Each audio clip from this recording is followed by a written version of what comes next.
son of King David and Bathsheba, the third Jewish king.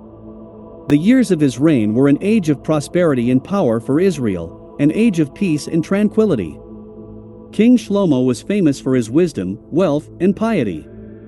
But most importantly, he built the temple in Jerusalem.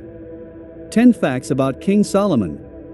1. King Solomon's, Shlomo, real name was Yedidiah, beloved of God.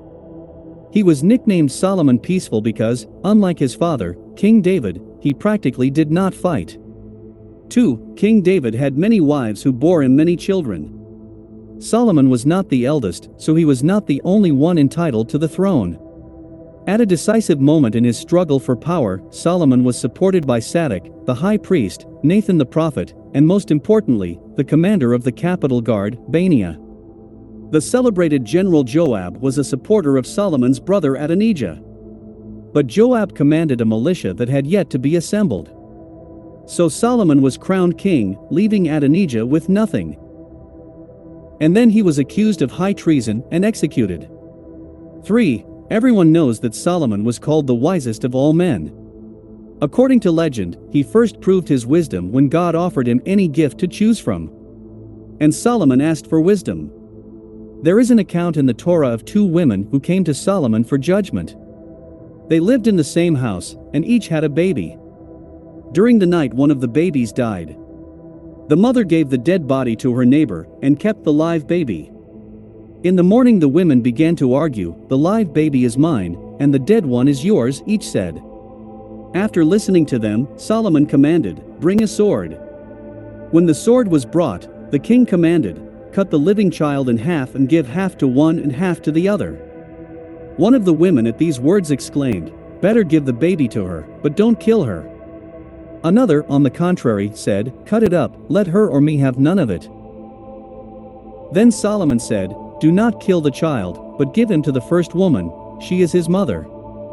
For the main work of King Solomon's life was the building of the temple in Jerusalem, which lasted many years. When the temple was erected, the king recited a special prayer in which he asked God to listen to all who would come to the sanctuary, Jews and non-Jews. 5. Solomon is traditionally believed to have been the author of 3 biblical books. As a young man he wrote a love poem, Song of Songs, Shir HaShirim. As a mature man a moralistic collection of Proverbs, Mishlei, and in his old age a sad book Ecclesiastes, Kohelet, which begins with, "Vanity of vanities all vanity."